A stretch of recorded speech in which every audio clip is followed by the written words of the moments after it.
The Imperial shuttle fell through the sky like a wounded bird. Fire and smoke trailed behind it as it cut through the purple clouds of the unknown planet. Inside the small ship, Princessa fought against her safety straps. Warning lights flashed red all around her. The computer voice spoke in her language, telling her that death was coming soon. She was not supposed to be here.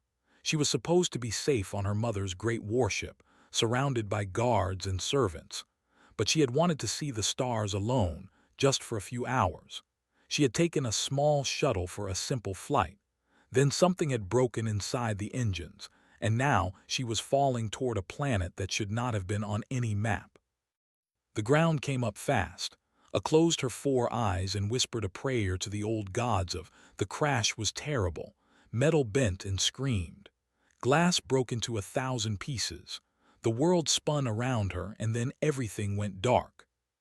When she woke up, pain was everywhere. Her silver blood dripped from cuts on her arms and face. A heavy metal beam pressed down on her chest, making it hard to breathe. She tried to move, but her body would not obey. Through the broken window of the shuttle, she could see a blue sky and green trees.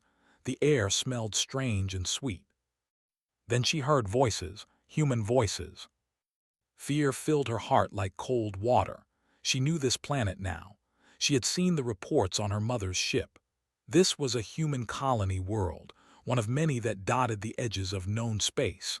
Her people had been at war with humans for 11 years. The Empire had burned 6 of their worlds to ash. Her own mother, the Great Queen, had given those orders personally. Humans hated, and thought of humans as nothing more than insects to be crushed. Heard footsteps coming closer to the crashed shuttle. She could not run. She could not hide. She could only wait for the end. The emergency door was pulled open with a loud screech. Bright light poured in, blinding her for a moment. A figure stood in the doorway, blocking the sun. It was a human male, tall by their standards, with brown hair and tired eyes. He wore simple clothes, the kind that farmers wear, covered in dirt and sweat. For a long moment the human just stared at her. His eyes moved over her silver skin, her 4 eyes, the pointed ears that marked her as royalty. She saw recognition in his face, followed by something she did not expect. Not hatred, not anger, something softer.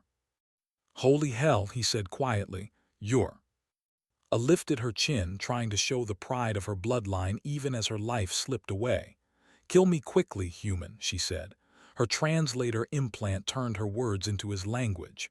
"I will not beg for mercy. I will not cry. Do what you must." The human did not move. He stood there, looking at her with those strange, soft eyes. Then he stepped into the shuttle and began examining the metal beam that trapped her. "What are you doing?" demanded. "Something really stupid," he replied. He worked quickly and carefully. His hands were strong but gentle as he found ways to lift the beam without hurting her more. Watched him with confusion growing in her mind. This made no sense. She was his enemy. Her people had killed millions of his kind. Why was he helping her? "You should let me die," she said. "Probably," he agreed, "but I'm not going to." "Why?" He paused in his work and looked at her. "Because I've seen enough death to last me forever. Because you're hurt and scared and alone. And because—" he shook his head. "I don't know, because it feels like the right thing to do." It took him almost an hour to free her from the wreckage. By the time he pulled her out of the shuttle, she was barely conscious. The blood loss had made her weak and dizzy. She felt him lift her in his arms like she weighed nothing at all. "My name is Danny," he said as he carried her away from the burning shuttle. "Danny Cole. I have a farm in the mountains far from the main town. No one goes there. You'll be safe." "Safe?" repeated. The word felt strange in her mouth. She had never been safe, not really. Even in the palace there were always enemies watching, always plots being planned. Safety was a dream for other people. "Yeah," Danny said, "safe, I promise." The journey to his farm took many hours. Danny had a small vehicle, old and loud, that bounced over rough mountain roads. Drifted in and out of sleep. Sometimes she woke to find Danny checking her wounds, his face tight with worry. Other times she woke to complete silence, with only the stars visible through the window. She learned later that she almost died twice during that journey. Her body needed things that human medicine could not easily provide. But Danny had been a medic once during the war, and he knew how to keep people alive against all odds. He worked through the night, studying her biology, learning what she needed, finding ways to give it to her. When morning came, opened her eyes in a small, clean room.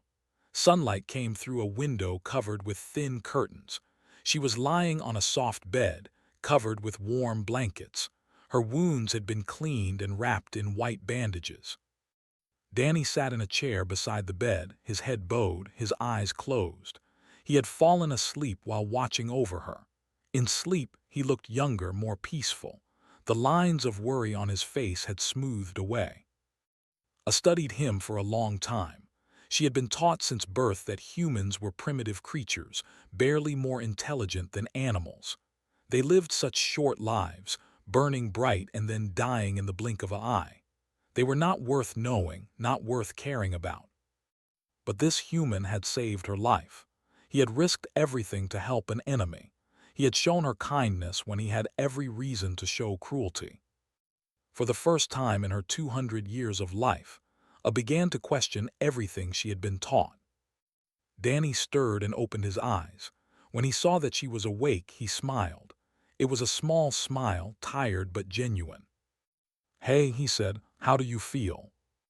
"I feel alive," I answered, "because of you." Danny shrugged, like saving the life of an enemy princess was just a normal thing to do. "You should rest more. Your body needs time to heal. I'll bring you some food and water." He stood up and walked toward the door. I watched him go, and she felt something warm stir in her chest. It was a feeling she did not have a name for, something new and strange and frightening. "Danny," she called out. He turned back. "Yeah. Thank you." He nodded once, then left the room. I lay back on the pillow and stared at the ceiling. Outside, birds were singing in the trees. The sun was warm on her face, and for the first time since she could remember, she felt something like hope. 3 weeks passed in the small farmhouse in the mountains. The days fell into a gentle rhythm, quiet and peaceful. Danny would wake early to tend his animals and his crops. I would rest and heal, her body slowly growing stronger with each passing day. Danny Cole had not always been a farmer. Before he came to this remote corner of New Montana, he had served as a combat medic in the Colonial Defense Force. He had seen the worst of the war up close. He had held dying soldiers in his arms and watched the light leave their eyes. He had lost his younger brother at the Battle of. That had killed him along with 10,000 other humans in a single terrible hour. After died, something broke inside Danny. He left the military and bought this old farm at the edge of civilization. He wanted to be alone. He wanted to forget. He wanted to grow things instead of watching things die. And then a princess had fallen from the sky and changed everything. It was different from what he had expected. The propaganda had painted as monsters without feelings, cold and cruel and hungry for conquest. But she was curious and thoughtful, quick to learn and eager to understand. She asked 1,000 questions about human life, about Earth, about the books in his small library. "Why do you keep these?" she asked one evening, holding up an old paper book with a cracked spine. "I thought humans stored all their knowledge in computers." "We do mostly," Danny said. He was cooking dinner at the old stove, a simple meal of vegetables and bread. "But there's something special about real books. The way they smell, the way they feel in your hands. My grandmother gave me those before she died. They're over 200 years old." 200 years, I repeated softly. "I am 207 years old." Danny turned to look at her. "What?" "Live much longer than humans. Our queen, my mother, is over 300. She will likely live another 200 years or more." I set the book down carefully. "I forget sometimes how short human lives are. You burn so bright and then you are gone. Does that bother you?" She was quiet for a moment. "It saddens me. I have only known you for 3 weeks and already I cannot imagine this place without you, but you will age and die while I remain young. It seems unfair." Danny brought 2 plates to the table and sat down across from her. "Maybe that's why we try so hard," he said. "Because we know we don't have much time. We have to make every day count. Do not think this way. We have so many years ahead of us that we become careless with them. We waste centuries on wars and conquests, always believing there will be more time." I picked up her fork and looked at the food. "Your cooking is strange, but I have grown to like it." "High praise from a princess," Danny said with a small smile. They ate in comfortable silence. Outside, the sun was setting behind the mountains, painting the sky in shades of orange and pink. It was beautiful, and I found herself wondering if had ever seemed this beautiful to her. She could not remember. After dinner, Danny showed her how to play a human card game. It was simple but fun, and soon they were laughing together like old friends. I realized with surprise that she could not remember the last time she had laughed. In the palace laughter was seen as weakness. The queen's children were expected to be serious and dignified at all times. But here, in this tiny farmhouse on a forgotten planet, she could be herself. She could laugh and ask questions and admit that she did not know everything. It felt like freedom. "Tell me about your brother," she said when the game was over. Danny's face grew still. "Why do you want to know?" "Because he mattered to you, because his death changed your life, and because," she hesitated, "because I want to understand. My people killed him, Danny. I want to know who he was." Danny was quiet for a long time. Then he stood up and walked to a small shelf where a photograph sat in a wooden frame. He brought it back to the table and set it before her. The picture showed 2 young men standing arm in arm, both smiling widely. One of them was Danny, younger and happier than she had ever seen him. The other was a shorter man with the same brown hair and the same kind eyes. "Was 3 years younger than me," Danny said. "He was the funny one, always making jokes, always finding reasons to smile. He joined the defense force because he wanted to protect people. Not to fight, not to kill, just to keep innocent people safe." He paused. "He was on a hospital ship when your people attacked. A hospital ship full of wounded soldiers and medical staff. No weapons, no threat to anyone. They destroyed it anyway." I felt shame burning in her chest. "I am sorry." "It's not your fault. You didn't give the order." "No, but I did nothing to stop it. I knew what my mother was doing. I knew how many innocent people were dying, and I stayed silent because I was afraid." She looked down at her hands. "I was a coward." Danny reached across the table and took her hand. His skin was warm against her cool silver fingers. "You're not a coward. You're just someone who got lost along the way. It happens to all of us. How can you forgive me so easily? How can you sit here with me, the daughter of the woman who killed your brother?" "Because hating you won't bring back. Because I'm tired of carrying all that anger around, and because," he squeezed her hand gently, "because you're not your mother, you get to choose who you want to be." Tears fell from her 4 eyes, silver like her blood. She had not cried since she was a child. Tears were forbidden for the royal family. But here, in this safe place, she could finally let go. Danny moved his chair closer and put his arm around her shoulders. He did not say anything. He just held her while she cried, patient and kind and steady as a rock. When the tears finally stopped, I lifted her head and looked at him. "You are a good man, Danny Cole, better than anyone I have ever known. I'm just a farmer who tries to do the right thing." "No," she said firmly. "You are more than that. You are proof that everything I was taught about humans was wrong. You are brave and gentle and strong in ways my people do not understand." She touched his face with her silver fingers. "I do not know what the future holds, but I know that I am grateful to have met you." Danny smiled that small, tired smile of his. "I'm glad you crashed on my planet. Even if it is going to cause a lot of problems. What kind of problems? Before he could answer, a sound came from outside. It was distant but clear in the quiet night air. The sound of engines, the sound of ships. Danny's face went pale. He stood up quickly and moved to the window, careful to stay out of sight. "They found the crash site," he said quietly. "The military is searching the area." Fear gripped A's heart. What do we do? Danny turned to look at her and she saw determination in his eyes. "We hide, and we figure out how to get you home. But if they find me here, they will kill you." "Then we make sure they don't find you." He held out his hand. "Come on, I have a place where no one will look." A took his hand and followed him into the darkness. Whatever came next, she knew one thing for certain. She would not let this good man die because of her. She would find a way to save him, just as he had saved her. Lieutenant stood at the edge of the crash site, her boots sinking into the mud left by the morning rain. The shuttle was a broken shell now, twisted metal and shattered glass scattered across the clearing.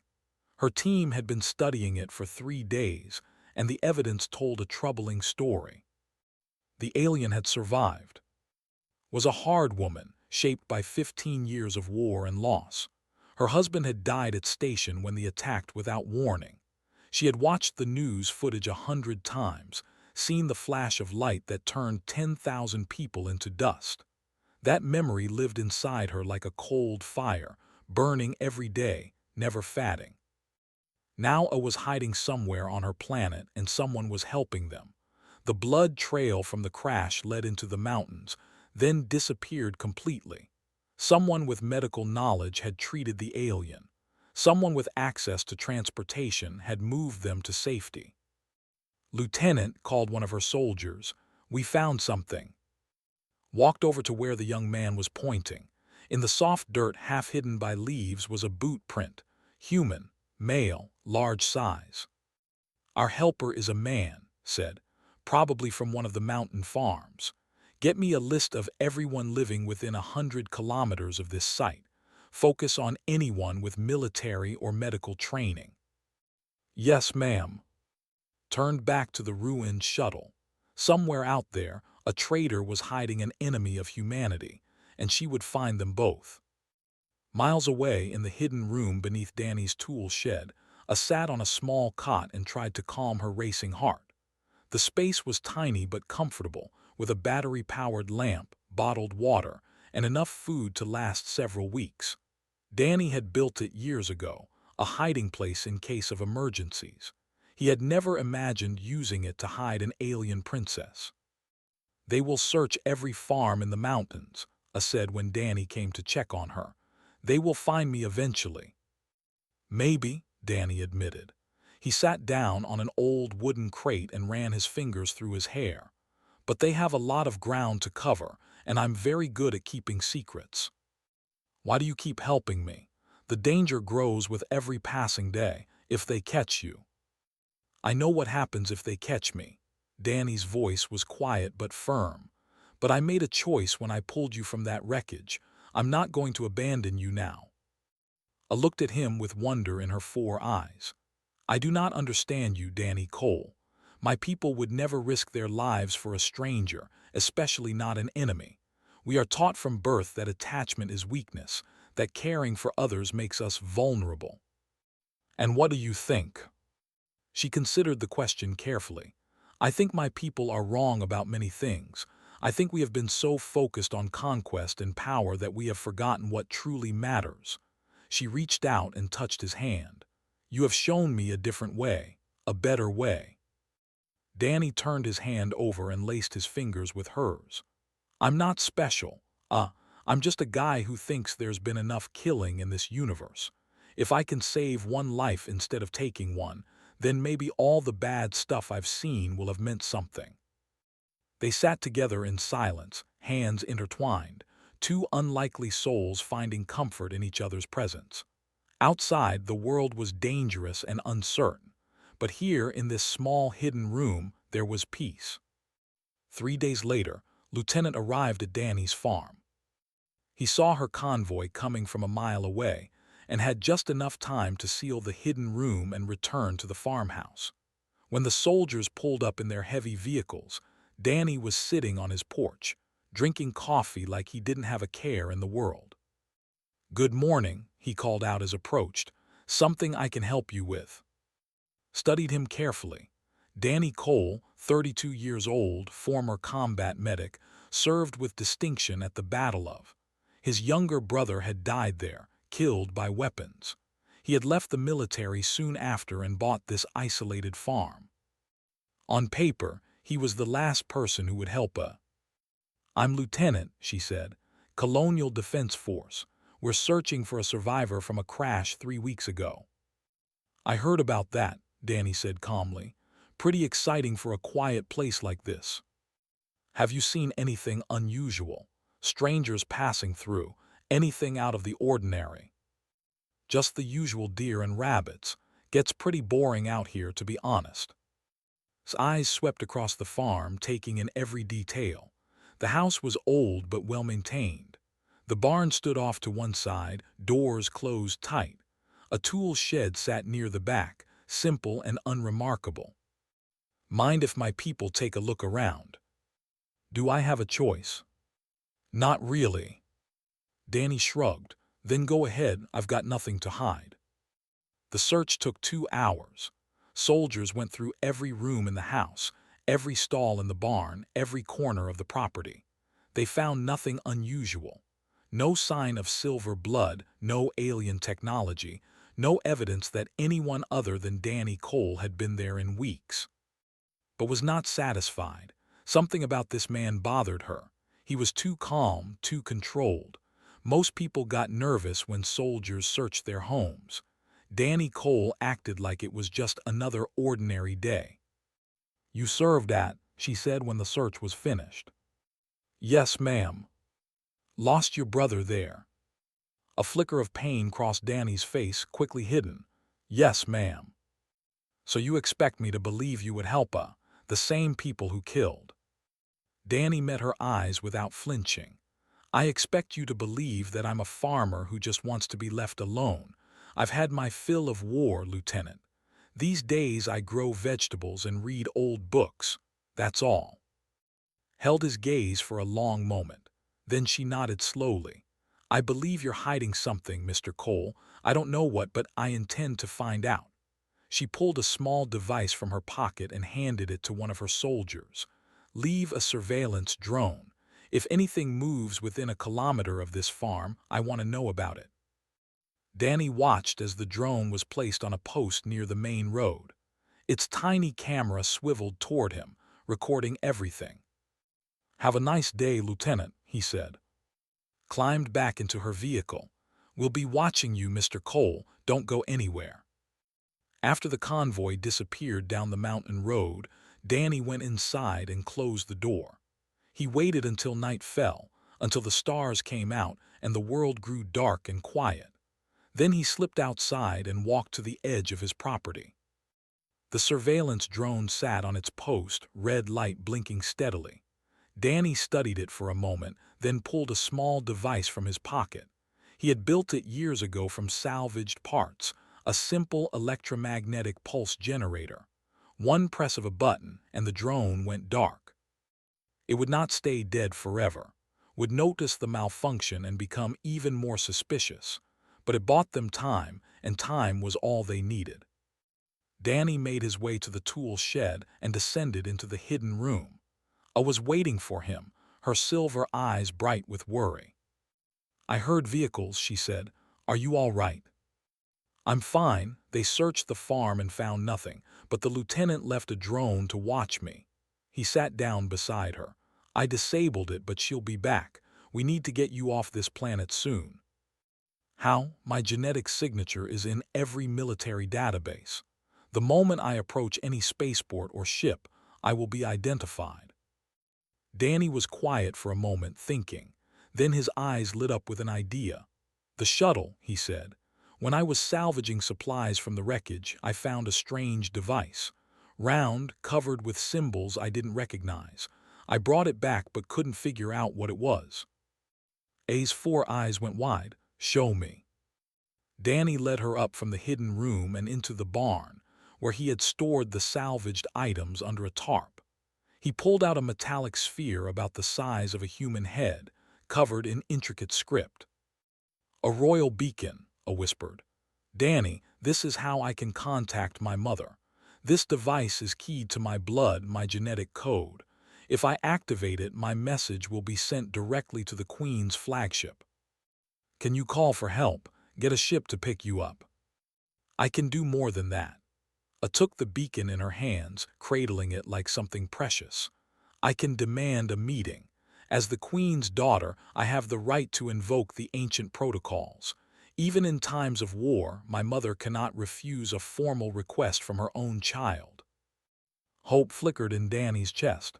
"You could negotiate, ask for peace talks." "Yes, if I can make my mother understand what I have learned here, if I can show her that humans are not the enemies we believe them to be." I looked at Danny with determination in her eyes.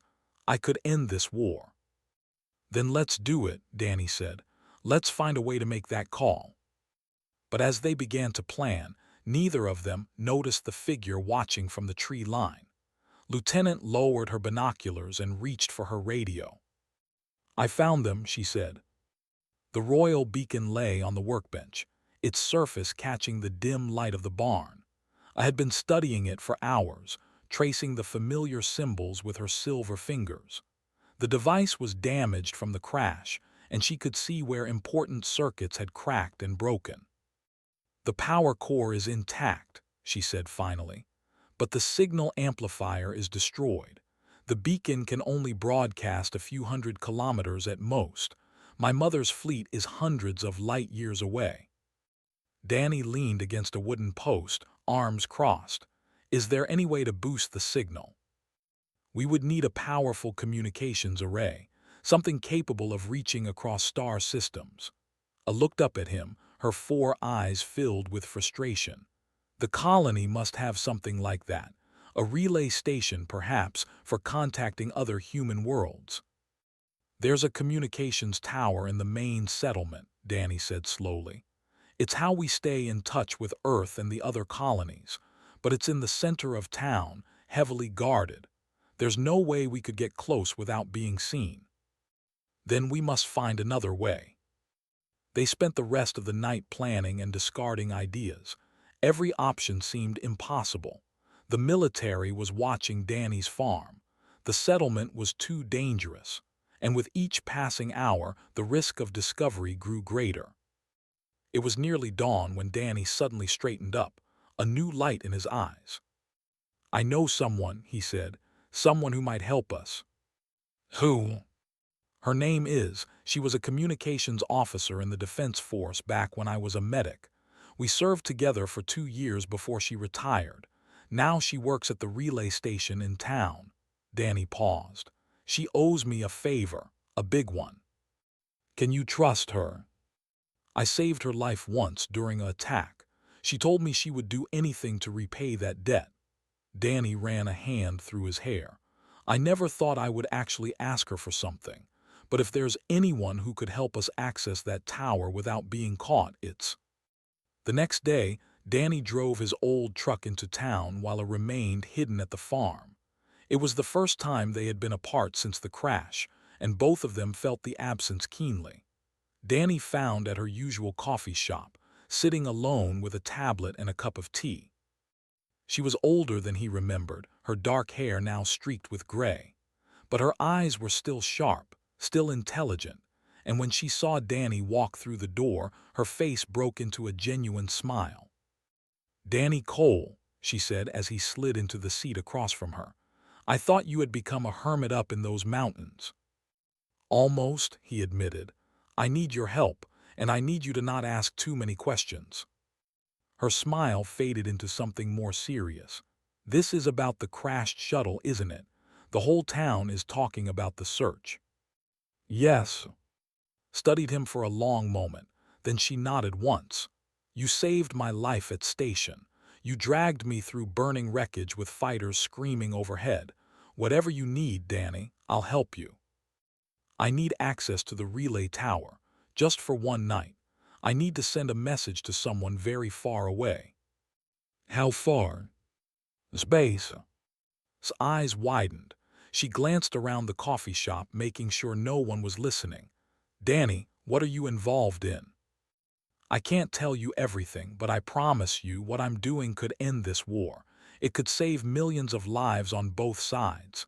He leaned forward, his voice urgent. Please, trust me. She was quiet for a long time. Then she reached into her pocket and pulled out a small key card. I have a shift tomorrow night. I'll make sure the security systems have a brief malfunction around midnight. You'll have 15 minutes before anyone notices. Danny took the card with trembling hands.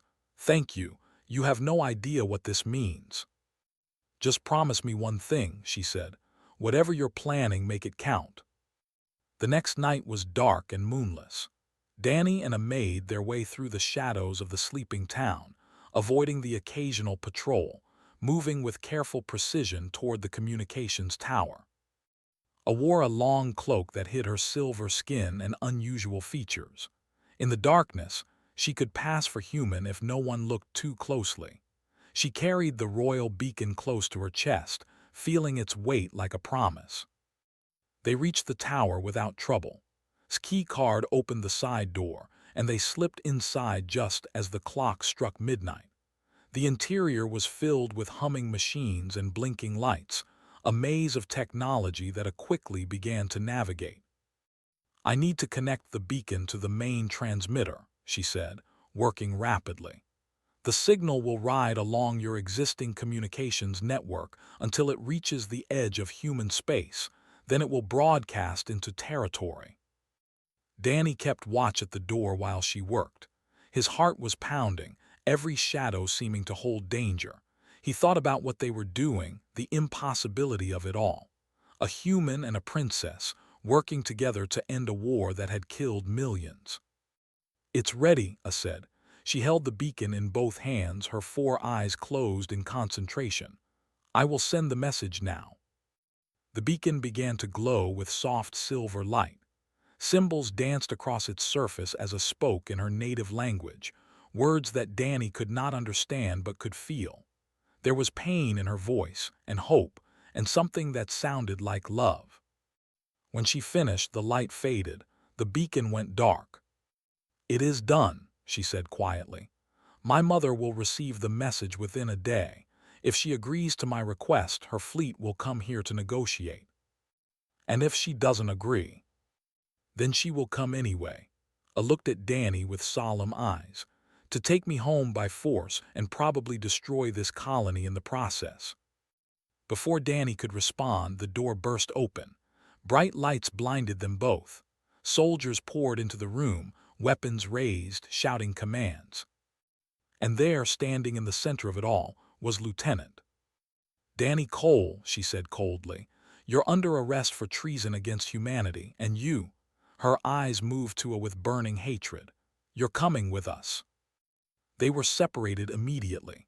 Danny was handcuffed and dragged away while it was surrounded by soldiers with weapons pointed at her head. She did not resist. There was no point. But as they were being led out of the tower, she managed to catch Danny's eye. He gave her a small nod, a gesture of reassurance that warmed her frightened heart. They were taken to the military headquarters in the center of town, a gray building that seemed to swallow all light. Danny was locked in a small cell, alone with his thoughts. I was placed in a larger room, surrounded by guards, studied like an animal in a cage. Hours passed, day turned to night and back to day again. Then Lieutenant came to see the princess. Do you have any idea how many people I've lost to your kind? Said, standing just outside the energy barrier that kept it contained. My husband, my friends, half the soldiers I've served with over the years. I know, said quietly.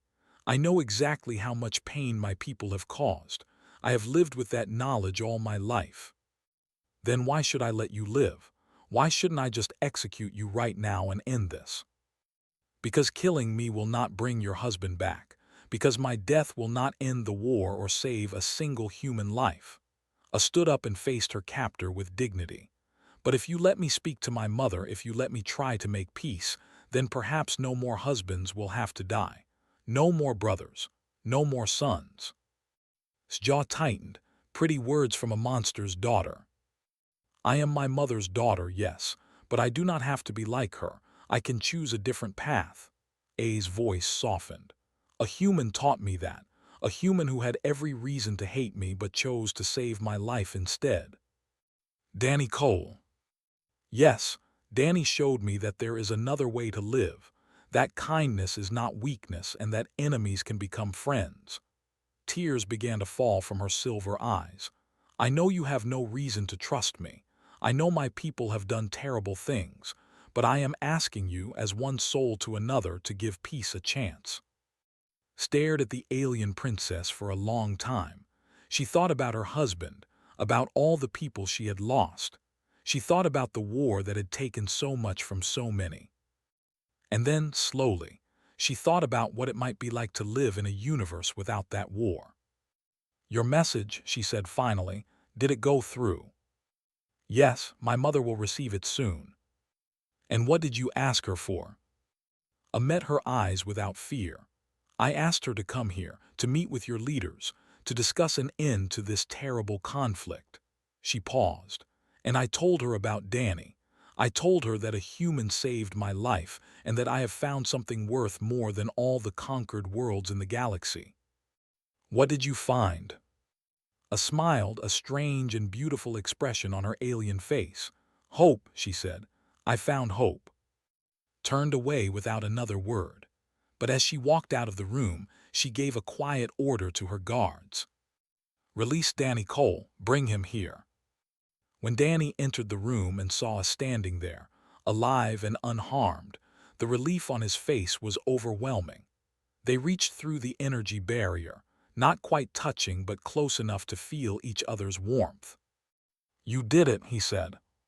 We did it, she corrected, together. Now all they could do was wait. The sky split open 3 days later. Every alarm on the planet began screaming at once as the fleet emerged from hyperspace. There were more than 100 warships, each one larger than anything humanity had ever built. They hung in orbit like a gathering storm, dark and terrible and beautiful. People ran through the streets in panic. Soldiers took up defensive positions, knowing that their weapons would be useless against such overwhelming force. This was the end, they thought. This was the day that would finally destroy them. But no weapons were fired. No invasion force descended. Instead, a single shuttle broke away from the flagship and began its slow descent through the atmosphere. It landed in the open field outside Danny's farm, the same field where his story had begun. Lieutenant had ordered Danny and released from custody when the fleet appeared. There was no point in holding them anymore. Whatever happened next would be decided by powers far beyond any of them. Now they stood together on the farmhouse porch, watching as the shuttle door opened with a hiss of released pressure. A ramp extended to the ground, and from the darkness within emerged the most terrifying being Danny had ever seen. Queen A was 8 feet tall, her obsidian skin gleaming in the afternoon sunlight. 6 eyes studied the world around her with cold, ancient intelligence. She had ruled the empire for over 300 years, and in all that time, she had never once shown mercy to an enemy. Behind her came a guard of 12 elite warriors, each one armed with weapons that could level mountains. They fanned out around the queen, alert for any threat, ready to kill anyone who moved wrong. But it had eyes only for her daughter. As she said, and her voice was like stone grinding against stone, "My child, you are alive." "Yes, mother," stepped forward and bowed her head in the traditional greeting of respect. "I have returned." "So I see." The queen's gaze moved to Danny, and he felt the weight of centuries pressing down on him. "And this is the human who saved you." "His name is Danny Cole," said. "He is a healer and a farmer. He found me dying in the wreckage of my shuttle and chose to help me instead of letting me die." She raised her head and met her mother's eyes. "He is the best person I have ever known." The best person, the queen repeated slowly. A human, a creature that lives barely a single century. You call this thing the best person you have known. I do, mother, and I am not ashamed of it. The queen was silent for a long moment. Her 6 eyes moved over Danny, studying every detail of his face, his posture, the way he stood close to her daughter without fear. Around them, the guards remained perfectly still, waiting for orders. The ancient protocols require me to honor your request for a peace negotiation, I finally said. You are my blood. I cannot refuse to hear you speak, but I am not required to accept any terms you offer. Then let me offer terms that are worthy of acceptance, I said. She stepped forward, standing between her mother and Danny, her voice growing stronger with each word. End this war. Withdraw our forces from human space. Stop the killing and the burning and the destruction. And what would you give in exchange for such an enormous gift? Myself, I straightened her spine, standing as tall as her smaller frame would allow. I will resume my duties as your heir. I will serve the Empire faithfully for the rest of my very long life. She paused. But Danny comes with me. The queen's eyes narrowed. A human in the imperial palace. As my consort, as my partner, as proof to all of that our two peoples can live together in peace. You would bring such shame upon our bloodline. You would pollute the royal family with alien blood. No, mother. A's voice was calm but firm. I would bring hope. I would bring the promise of a future without endless war. I would show our people that there is more to existence than conquest and domination. She gestured toward Danny, who had remained silent through all of this, trusting her to speak for both of them. Look at him, mother, really look. He is smaller than us, weaker than us, shorter-lived than us. By every measure of society, he should be beneath my notice. He should be nothing to me. A's voice softened, filled with emotion that surprised even herself. But he saved my life. When his own people would have celebrated my death, he carried me to safety. When his brother had been killed he chose to heal me instead of seeking revenge. When the whole universe told him that I was his enemy, he looked at me and saw only a person who needed help. Tears began to fall from her silver eyes. That is strength, mother, true strength. Not the strength of weapons or armies or conquered worlds. The strength to choose love over hatred. The strength to extend a hand instead of a fist. The strength to see the person instead of the enemy. She turned to look at Danny, and her 4 eyes were shining with something that needed no translator. I love him, mother. I love him in a way I did not know was possible, and I would rather spend 50 years at his side than 500 years alone in the palace. The queen stood motionless, her ancient face unreadable. The whole world seemed to hold its breath, waiting for her judgment. Then I did something that no living being had ever seen her do. She smiled. You have grown, my daughter, she said softly. When you left on that foolish flight, you were still a child playing at being a princess. But the woman standing before me now, she is worthy of the throne. Mother, I have ruled this empire for 300 years. I have conquered 100 worlds and destroyed 1,000 enemies. I have done everything I was taught that power requires. The queen's voice grew quiet, almost gentle. But I have never been happy. I have never known peace. I have never had what you have found here with this human. She turned to look at Danny, and for the first time, her gaze held something other than cold assessment. You, she said, Danny Cole, do you understand what my daughter is asking? She wants you to leave everything you know. Your world, your people, your entire way of life. She wants you to come to a place where you will be surrounded by those who have been your enemies. You will be alone among strangers for the rest of your short life. Danny nodded slowly. I understand, Your Majesty.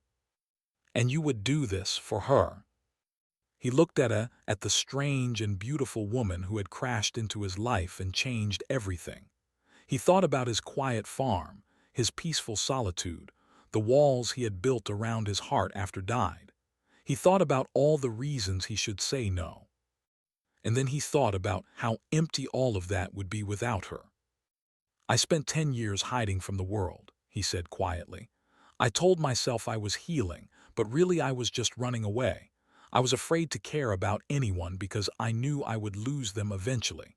He reached out and took A's hand. But she taught me that running away isn't living, that love is worth the risk of loss, that one moment of real connection is worth more than a lifetime of safety. He met the Queen's eyes without flinching. So yes, Your Majesty, I will go wherever she goes. I will face whatever comes, because a life without her isn't a life worth living. Queen A studied the human for a long moment. Then she nodded once, a gesture of acceptance that carried the weight of empires. Perhaps, she said slowly, there is something to be learned from your kind after all. 1 year later, the peace accords were signed in a great ceremony witnessed by 17 different species, the empire from human space. Prisoners were exchanged. Trade routes opened. Diplomats began the slow work of building understanding between peoples who had known only war for over a decade. It was not a perfect peace. Centuries of hatred could not be erased by a single treaty. There were those on both sides who refused to accept the new reality, who clung to their anger and their grief. But it was a beginning, a first step on a long road toward something better. On in the crystal towers of the imperial palace, a human man walked through gardens of glass flowers beside an alien princess. The flowers sang in harmonies that human ears could barely perceive, but Danny was learning to hear them. He was learning many things in this strange new world. A was teaching him her language, and he was teaching her to cook the simple meals he had made on his farm. They laughed together at their mistakes and celebrated their small victories. Every day brought new challenges, new discoveries, new reasons to be grateful for each other. Danny knew that his time was limited. He would grow old while he remained young. He would fade while she continued on for centuries after his death. But he had made peace with that truth. What mattered was not how long they had, but how they spent the time they were given. Do you ever regret it? I asked him one evening as they watched the triple sunset paint the alien sky in colors he had never imagined. Leaving your home, your people, everything you knew.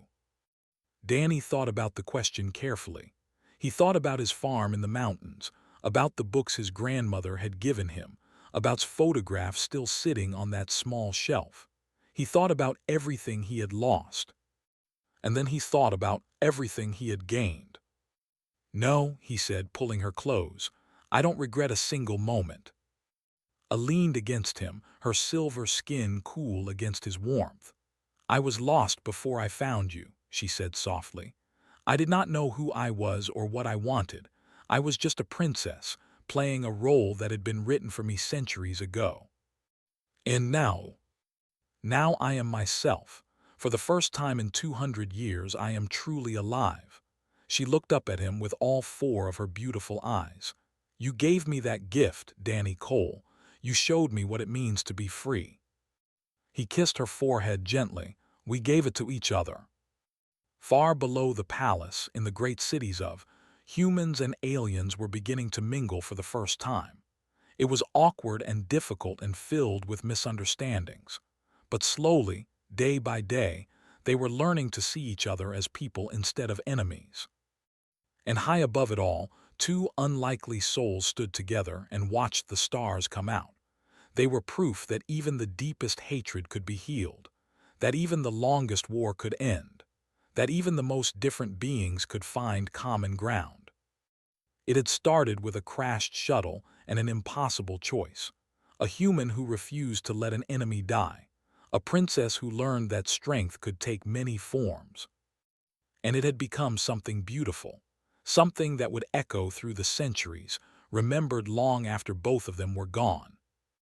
A bridge between two worlds, a light in the darkness, a love that had changed the universe.